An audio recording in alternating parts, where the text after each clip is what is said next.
All right, picking up where we left off just a little bit ago, we learned about using the periodic table to determine our electron configuration. So reading on the periodic table, our S block for our alkali and alkaline earth metals. On the far left side, our first little bit of main group elements. Our P block being the rest of the main group elements on the far right side, the last 6 columns. Our D block being the transition metals in the middle, and our F block being down below. And we did an example for bismuth. So we started off with our inner electron configuration of xenon in brackets, and that covers everything that's in 5 and up, or in period 5 and up at least. And then we jump into our row 6, which corresponds to n equals 6. We started off with our S block, so we filled in 6s2. And then next comes our D block. Our D block in so this top row with scandium and titanium is actually 3D despite it being in the 4th row. We count up 3 or 5, this is 5D. It's one lower for n number than our row number. And we're past that 5D10. We might actually have been supposed to have filled in our F, but I'm not worried about it, so you don't have to be either. And then we're in our P block, and so we are in the 3rd spot, and that corresponds to 3 electrons, so 6p3.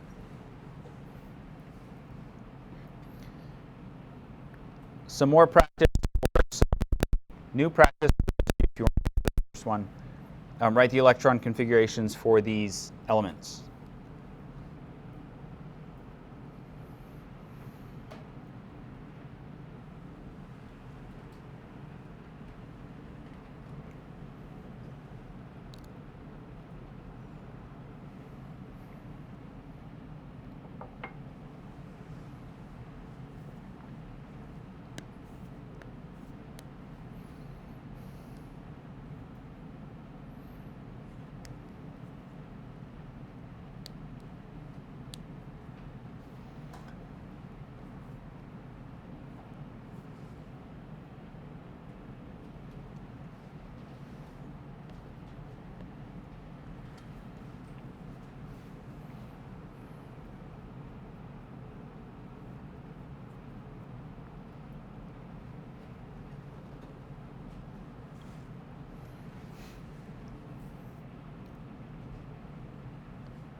For chlorine and silicon, they're both going to be starting with neon as the inner electron configuration because that's the previous noble gas. Chlorine is in row 3, silicon is also in row 3. So we can start both of those off with Ne in brackets. These elements both show up in the P block for row 3. We're in row 3, so our n number is going to be 3, at least for our S and our P. We are past the S block, so these are both going to have 3s2 full S subshells or sublevels. And then we get into the P block, and they're going to have different P block configurations. So we can put 3p for both of these. For chlorine, we are in the 1, 2, 3, 4, 5th spot in the P block, and so it's going to be 3p5. Silicon is in the 2nd spot, and so it's going to be 3p2.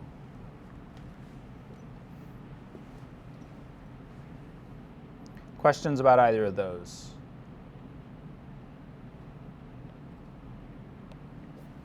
Great. Next up, strontium. We'll do this one in green.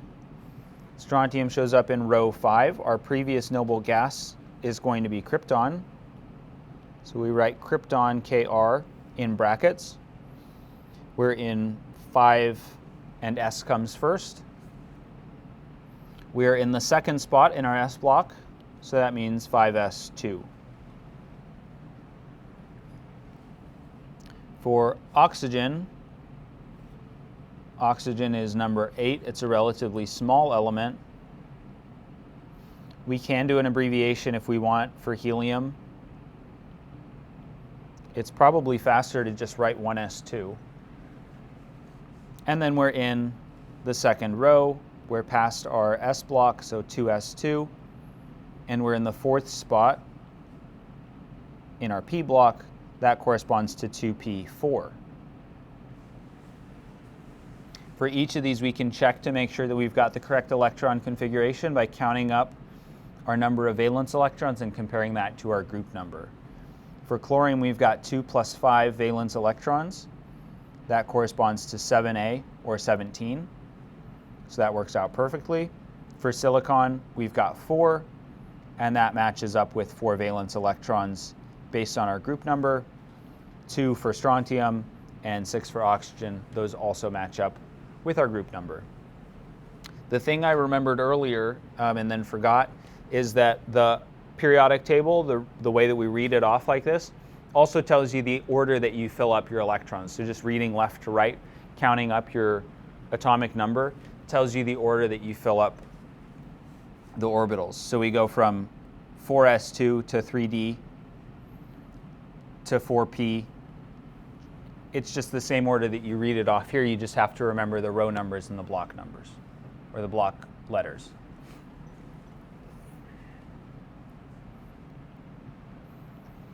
There are also some odd electron configurations.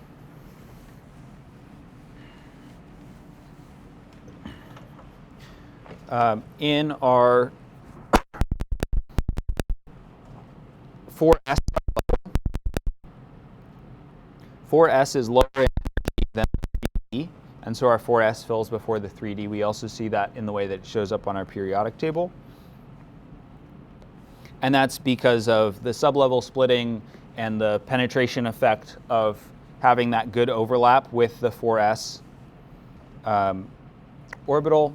Because it's a spherical shape, it gets better penetration into the other s orbitals, whereas 3d doesn't exhibit any of that because it's the first d orbital. Some of our transition metals have electron configurations, odd, like weird electron configurations, where the ns only fills partially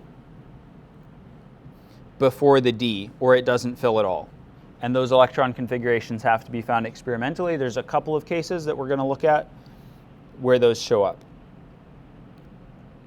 So for example, for chromium, we would expect a spot on the D block.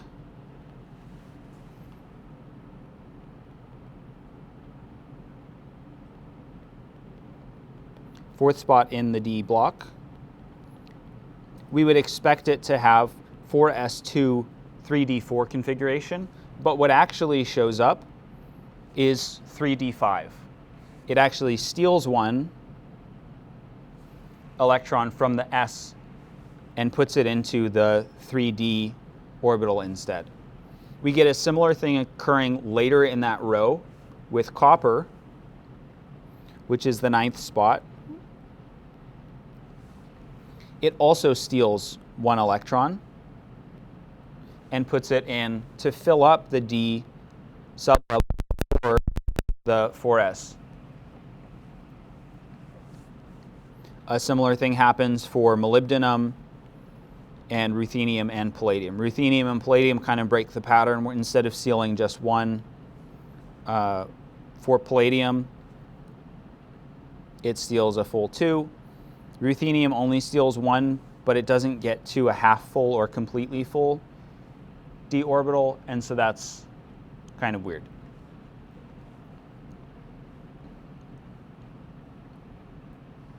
The reason that the way that I remember these is if we drew out the electron orbital diagrams, rather, for those half full and totally full orbitals, we've got a lot of things with parallel spin or just a lot of like full energy levels. And there's an extra little bit of stability that comes from having all of those parallel spins, and so that makes it a more favorable state than having this full s orbital. So that's why it steals one of those electrons away. It's to get a half full or a totally full d orbital.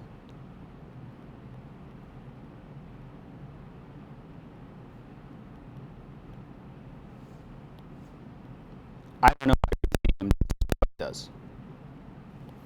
But that's the explanation, in my mind at least, for those other ones that we find experimentally to be weird. We might talk about that later, but I don't remember.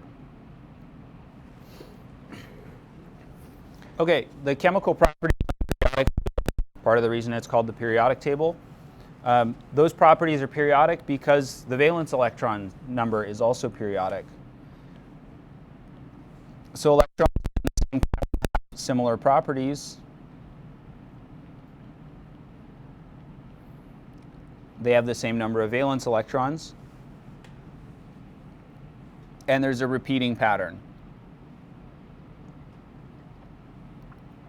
Quantum mechanics explains this because the number of valence electrons and the types of orbitals they occupy are also periodic.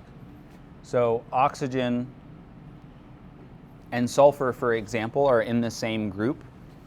Oxygen is going to have, it's in the second row, it's going to be 2s2, 2p4 for its valence electrons. Sulfur, just being in the next row, is going to be 3s2, 3p4. So they have similar shapes and the same number of valence electrons in those shapes. So that kind of helps explain why they would behave similarly. They look very similar. They're filled up very similarly. We're going to talk about a couple of our groups now. The first being the noble gases. The noble gases, being in our far right column, all have electrons. They have full s and p sublevels. That makes them especially stable. And they're also especially non-reactive. Helium and neon are practically inert. They don't really react with anything. That's also true for some of the lower ones. Helium is used in party balloons because it's inert. You can also use hydrogen. Hydrogen is also lighter than air. Hydrogen is not inert. It's very flammable. So if you get flammable party balloons next to a birthday cake covered in little flames, you accidentally blow up one of those balloons or pop one of those balloons, that could end up in a very big explosion that would be surprising and possibly dangerous. And so we use helium instead. That's also why blimps are filled with helium now. The Hindenburg explosion is part of that. Neon also is very useful for using in neon signs because it's inert. If the glass breaks, it's just an inert gas that's leaving. You don't have to worry about it exploding. The party trick that you can do with helium, where you like suck in some helium, breathe in helium, and then you talk and your voice gets pitch shifted up, that's because helium is lighter than air. You can do a similar thing if you ever get your hands on some argon gas. Argon gas is more dense than air, and it's also inert, so it's relatively safe to breathe in, is my understanding. It's relatively safe to breathe in. Since it's less dense than air, it'll pitch shift your voice down. So that could be fun. You could look up YouTube videos of people doing that. I'm sure there's dozens of them. That kind of fun stuff, why we do some things, ways that this applies to the real world. Now, here's something important. Atoms or two for hydrogen, helium, lithium, for example, small things, are particularly stable. When a quantum level, n, is full, the overall energy of the electrons is lower because of that pairing, that matching, that symmetry. And noble gases are non-reactive because they are especially stable, like super duper stable. 8 valence electrons we would call an octet, 2 we would call a duet. So if we have a full octet, a full 8 valence electrons, that's an especially stable configuration. That's good. Atoms like to be stable.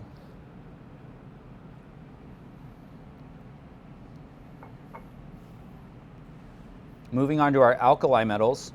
Our alkali metals have one valence electron. They are close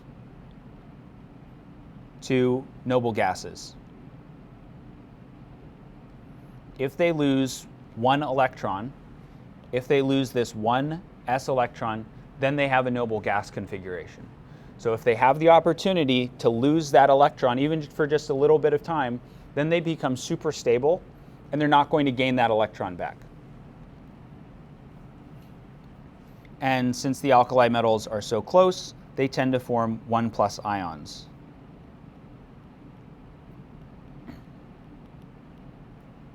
And that's from losing one electron and gaining noble gas electron configuration.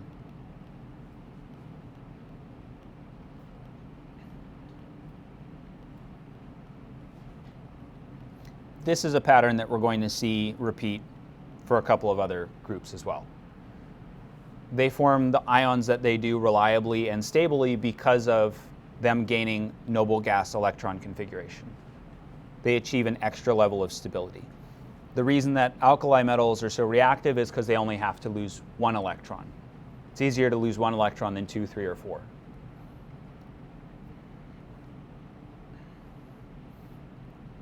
Our halogens are on the other side of the periodic table. They have one fewer electron than the next noble gas. They have 7 valence electrons. They need 1 electron to gain noble gas configuration.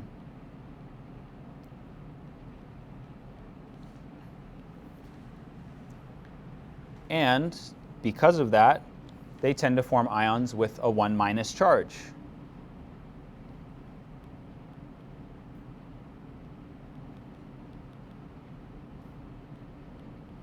From gaining 1 electron to get that noble gas electron configuration. And that's why they're the most reactive nonmetals.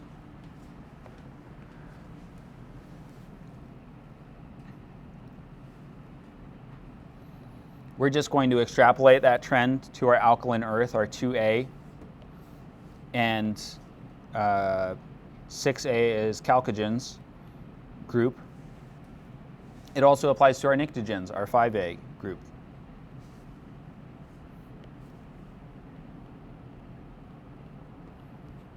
So the charge is based on gaining or losing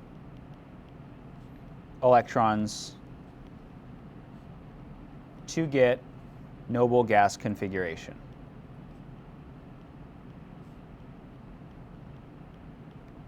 Electron configuration, that is. So if we can get them to either peel off most electron shell, like with our metals, our group 1A and our 2A, and even our 3A, or if we can add a couple more electrons on to get that shell completely filled out, then they'll have the same electron configuration as the nearest noble gas, and noble gases are especially stable. Since they're especially stable, they're going to stay there, or tend to stay there. And that's how we get this elements that form ions with predictable charges table.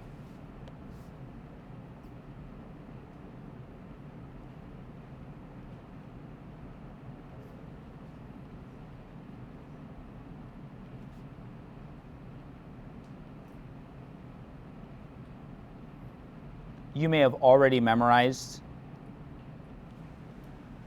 this pattern of ions. It's something that you should know, just kind of like blank periodic table, or like somebody hands you a periodic table, you should be able to write in these charges for these main group elements. But this is why it happens. It's because they're getting that noble gas configuration, they're becoming especially stable.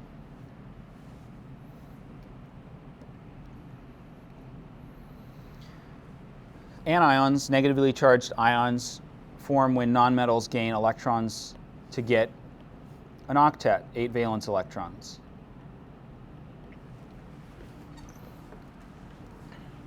So for example, our sulfur, I showed you the electron configuration of that before. Our valence electrons are the 3s2, 3p4. We're just showing you the electron configurations for what we were already talking about. So that 3s2, 3p4, it's got 6 valence electrons. If it gains 2, that'll max out its valence electrons.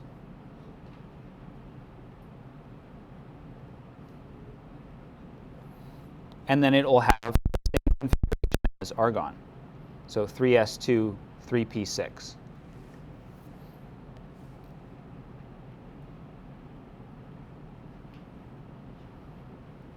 Since it's S2 minus, the 2 minus means we've got 2 extra electrons, and that's how we added 2 electrons to the normal electron configuration of sulfur.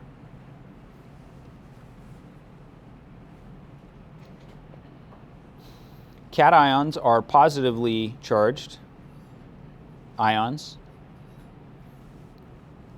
and these are when you peel off that outside shell, that outside layer. So as an example, our magnesium atom, its valence shell is 3s2. It's in the alkaline earth, the second column. The 2a group. And when it forms a cation, when it loses 2 electrons, 3s is empty. And that's the same configuration as neon, which is a noble gas, so it's especially stable. You should also be able to do electron configurations for ions.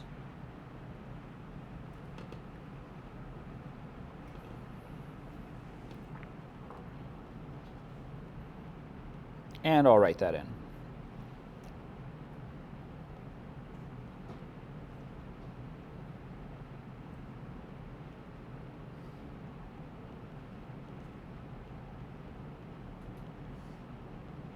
It's the same as doing them for neutral atoms.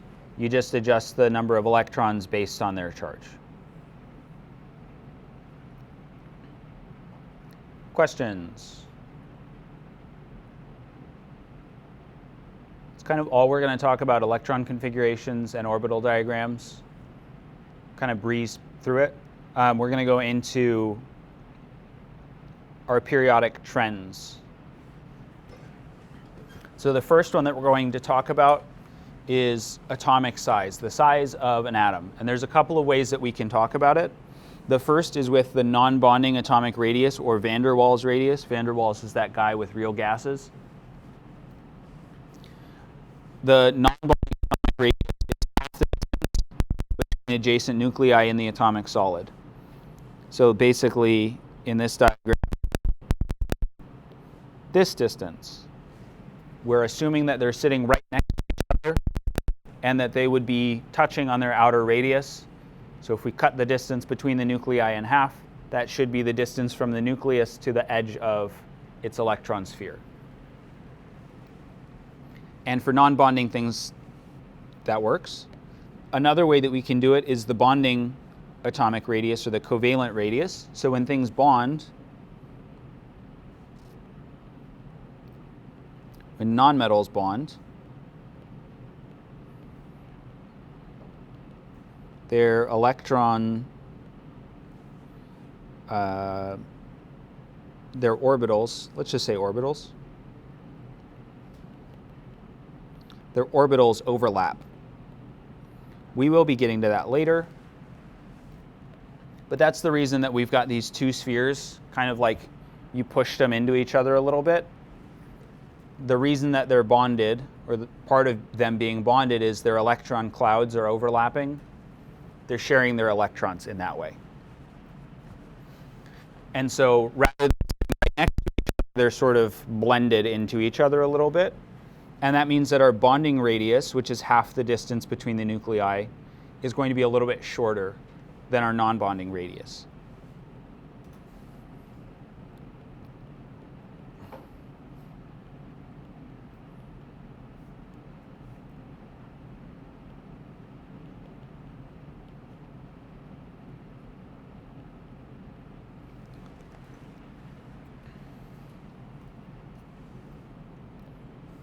at least for nonmetals. I think for metals it's probably also shorter.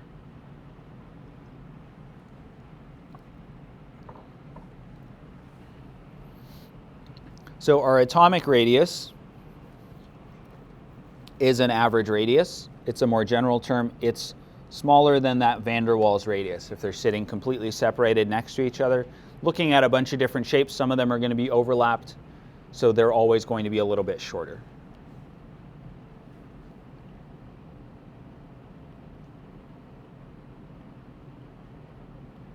Van der Waals doesn't overlap.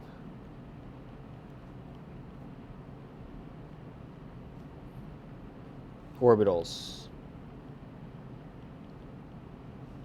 they're not smushed into each other. And we can make some approximations about bond length based on the atomic radii being the plural for radius of the bonded atoms, at least for covalent bonds. So when we're talking about atomic radius, it's just one way that we can talk about how big our atoms are. The van der Waals, the non-bonding, the bonding is kind of a little bit more the minutia of it.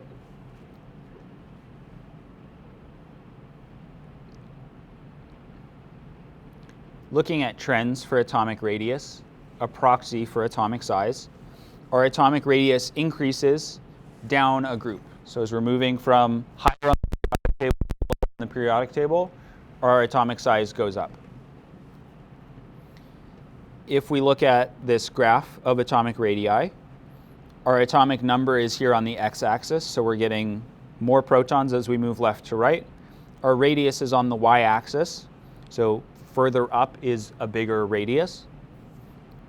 If we look at all of our alkali metals, so all of the elements in our 1A or our first column, we can see that the size increases from lithium to sodium to potassium and so on.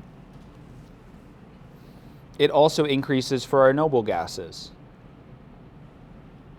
It's kind of a tapering off effect, but it's increasing. And this makes sense because as we're increasing the N number, we're adding shells. If we're thinking about it like an ogre or an onion or a cake, we're adding a layer on it, it has to be bigger.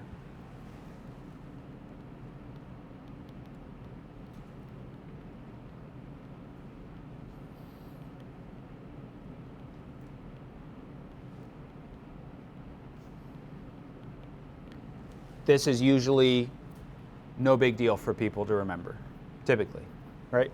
Add layers, it gets bigger. We're moving down the periodic table, they must be getting bigger. It also, however, decreases across a period. So if we're moving left to right, our atomic size or atomic radius gets smaller. And if you haven't taken 3A or 1A before, this is not probably what you would expect. It makes sense that it increases as we go down, but moving left to right, we're adding bigger atoms, right, based on their mass number, their atomic number, so we would expect them to also be getting bigger. But there's another effect that's going on. And that effect has to do with. So we talked about shielding kind of early on the last lecture. The inner electrons block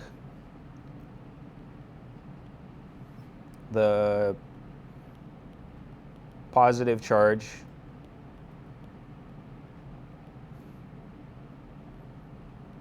of the nucleus. Not all of it, but some of it.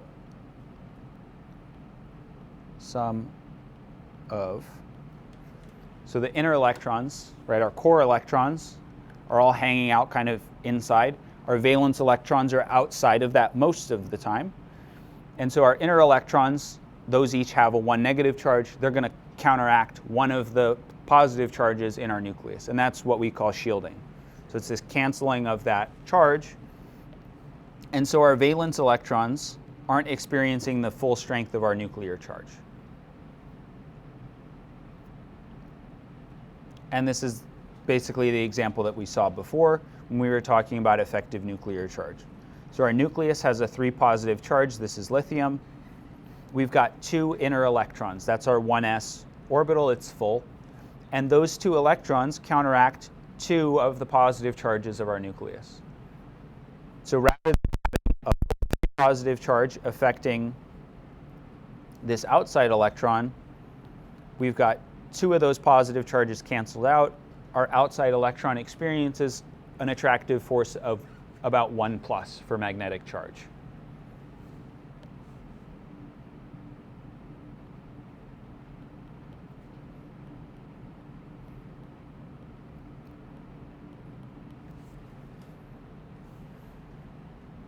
And that's important for why our atomic size decreases.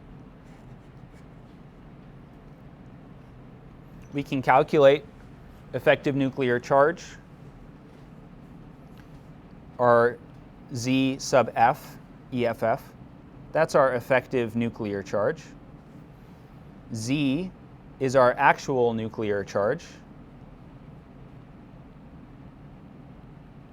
the number of protons. S is the charge shielded by the core electrons, basically just number of core electrons.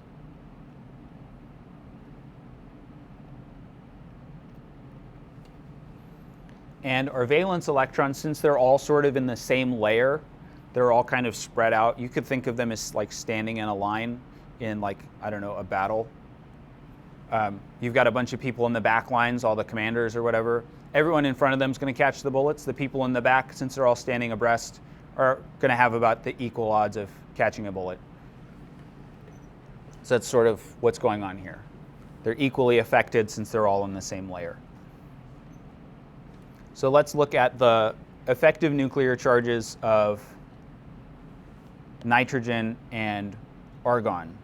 Nitrogen is, let me get out my yellow sheet because we don't have a periodic table. Nitrogen is going to have 7 protons and 2 core electrons.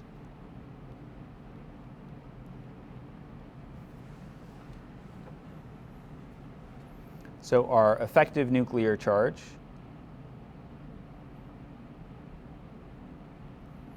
is 7 minus 2, or 5.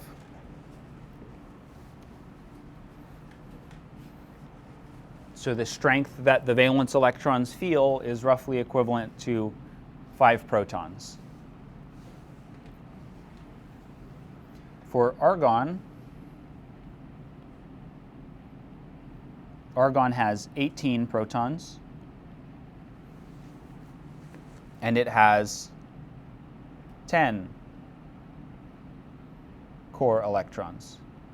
For the core electrons, I'm just looking at the number on the previous noble gas, because that represents our core electrons. So our effective nuclear charge is 18 minus 10, or about 8. So argon has a higher effective nuclear charge than nitrogen does. And these effective nuclear charges are going to be the same for every group on the periodic table, at least for our main group elements, since they'll have the same valence electrons. This is going to help us explain why moving across the period results in a decrease in atomic size. So moving down a column, we already talked about that. We're increasing the principal quantum number. We're adding layers.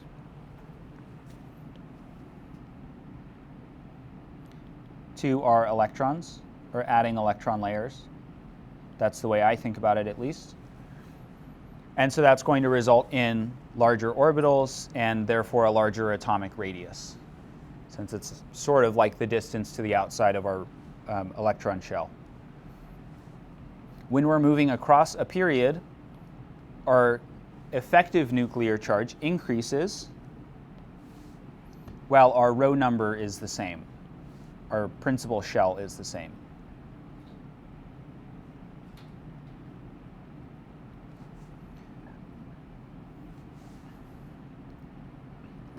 we are adding protons without changing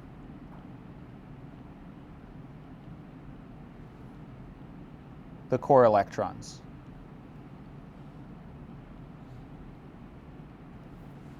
And that's why our Z effective, or effective nuclear charge, increases. We've got the same, in a row, we've got the same number of core electrons. We just look at the previous noble gas. But as we're moving left to right, we're adding one proton each time. And so we're increasing our effective nuclear charge. In that equation that we looked at earlier, Z increases across the row,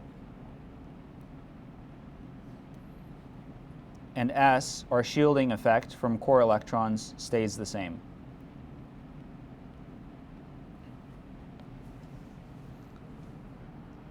Looking at nitrogen and argon from before, they're in different rows, but it doesn't really matter. They're in the same. We're comparing columns here. Nitrogen has an effective nuclear charge of 5. Argon, being farther over, has an effective nuclear charge of 8. And that's going to draw the electrons in more because they're experiencing more of a positive charge. Since they're negatively charged, it pulls them in further. And so that's why we see a decrease in atomic radius.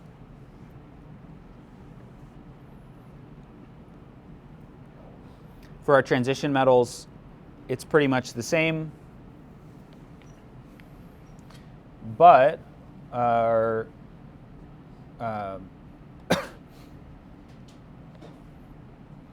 when we're moving across the D block, we're filling core electrons, mostly.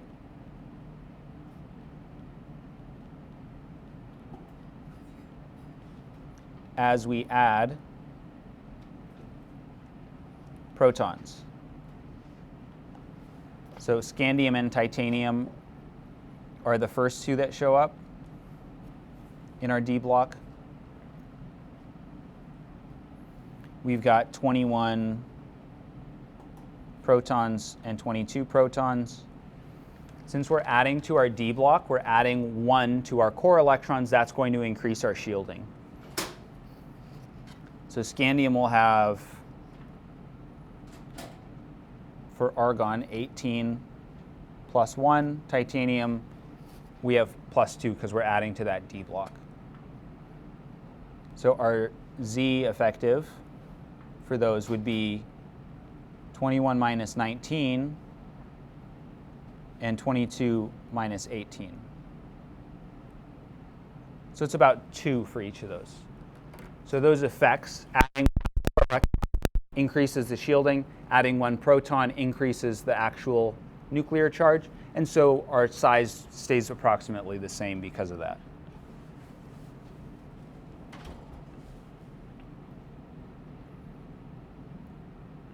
Based on periodic trends, choose the larger atom in each of these pairs if you can.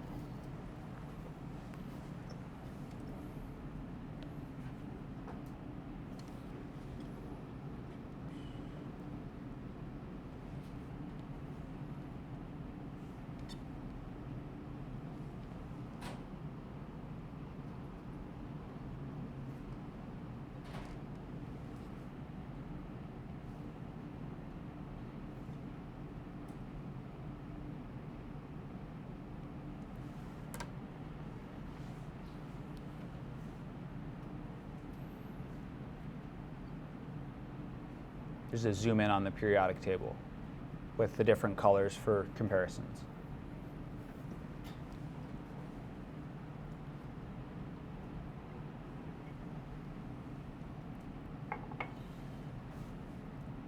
All right, our first one, we're comparing tin and iodine. Which one's going to be bigger? They're in the same row, so they're going to have the same orbital size, the same outside electron size. What's different between tin and iodine? Lots of stuff, right? But the thing that we're changing is we're increasing for iodine, we're increasing the number of protons without changing the shielding.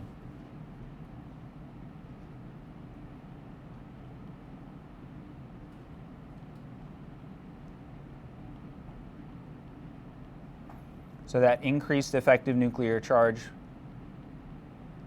pulls valence electrons in. A little closer. A little closer. A little closer.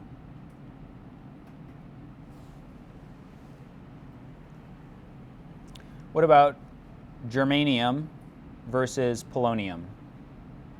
Which one would we expect to be larger?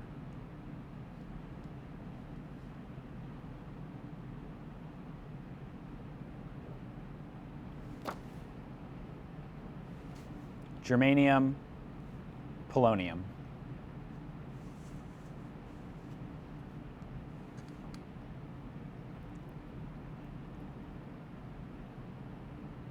Somebody make a guess. Germanium. Why germanium?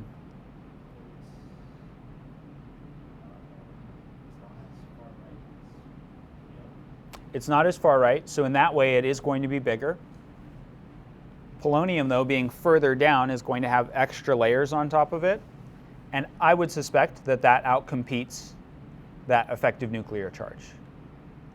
This one's a little bit of a toss-up. Like, we can't be 100% sure. Or at least I'm not 100% sure. I'm like 98% sure.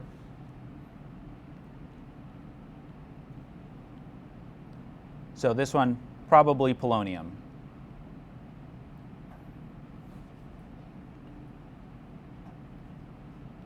More shells likely outcompetes pull from effective nuclear charge. All right, our last one, chromium versus wolfram, tungsten. I think it's wolfram.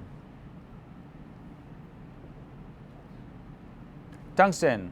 Tungsten's lower down, so it's going to be bigger. It's got extra layers.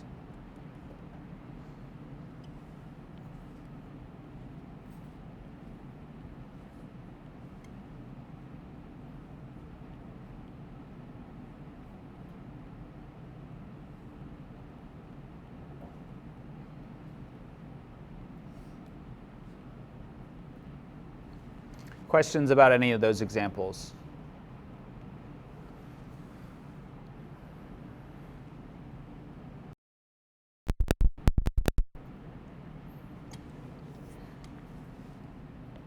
All right, electron configurations of ions we looked at before, so I don't want to talk about it again.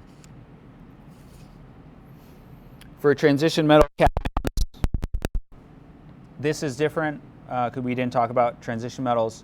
But for transition metals, we're going to remove the valence electrons first because those are the outside electrons. So those come off first. You have to pull off the outside layer of the onion before you can pull off the inside layer of the onion. So that doesn't correspond to the order that we fill them in, but that corresponds to where they're actually found in the element. So for iron 3+, iron is going to have this electron configuration. We're going to have our 4s2, our 3d6. We have 2 valence electrons.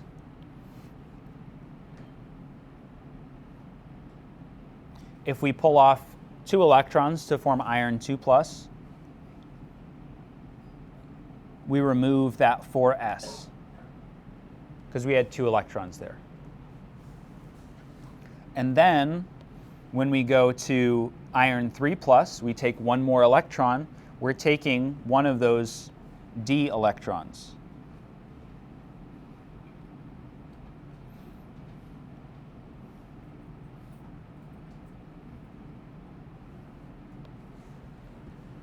So our orbital diagram, we would have an empty 4s, since that's our valence layer, and we would have 5 up arrows in our 3D subshell or sublevel.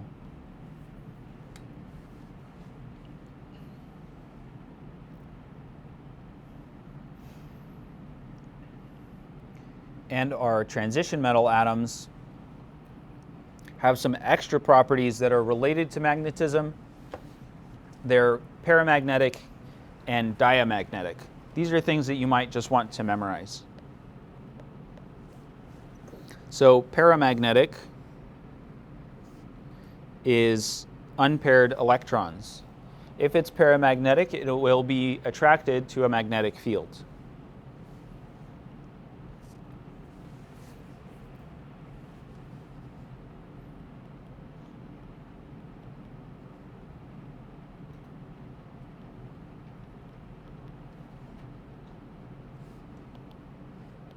So iron, for example, you may know, is magnetic, and that's because it's paramagnetic. So you can stick fridge magnets and other types of magnets to things that have iron in them, like steel. Diamagnetic atoms or ions, however, have all paired electrons.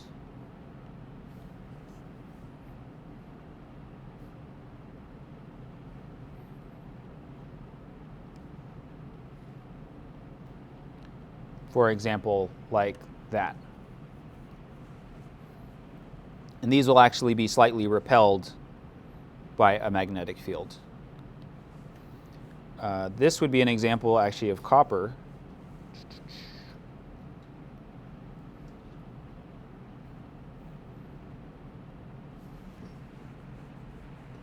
So copper metal, you might know, you can't stick magnets to copper.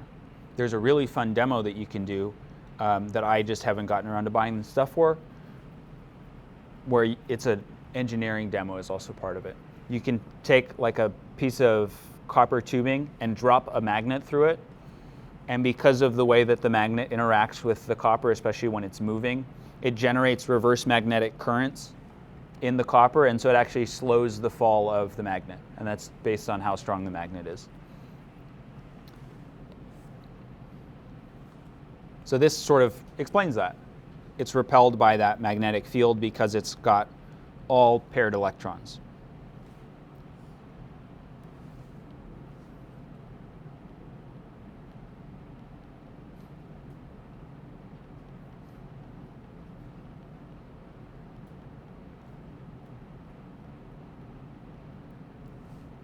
And there's a bunch of other things that magnets don't stick to.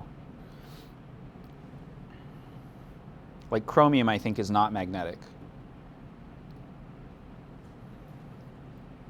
All right, write the electron configuration and orbital diagram for each of these ions. Predict whether it will be paramagnetic or diamagnetic.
There you go.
who's got a guess for cobalt 2+? Is it paramagnetic or diamagnetic?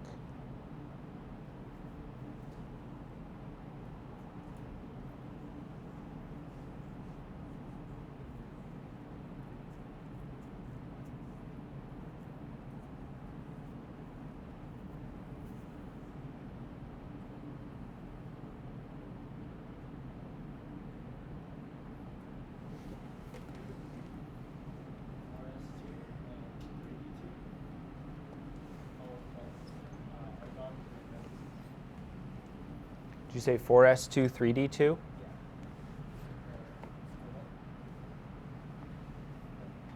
It's not that. You got the argon part right. So our previous noble gas for cobalt is argon. Our normal electron configuration would be 4s2. And we are in the 1, 2, 3, 4, 5, 6, 7th spot. So that would be 3d7. This is cobalt. Which electrons are further outside, 4s or 3d? 4s, so we're going to pull those off first.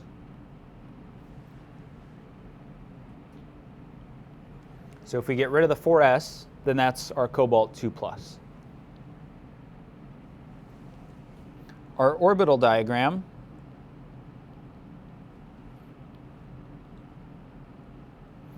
we've got 7 d electrons. We fill them in singly first with parallel spin, Hund's rule. And then we fill them in with opposite spin.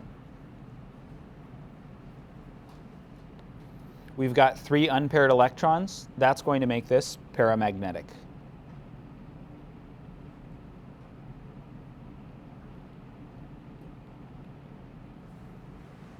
Because it has unpaired electrons.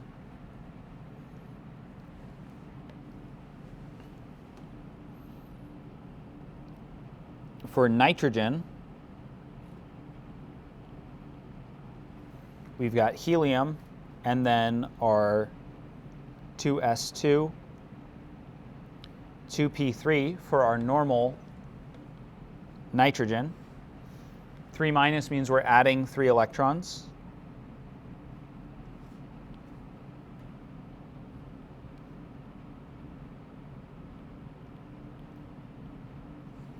So it would actually be 2p6.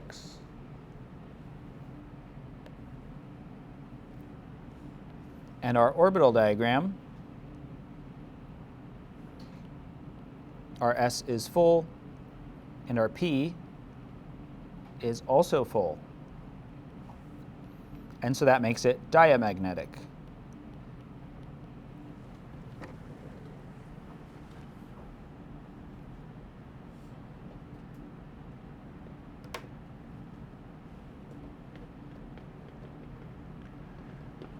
Questions? Comments? Smart remarks? All right, we will stop there and we'll pick up here next week on Wednesday.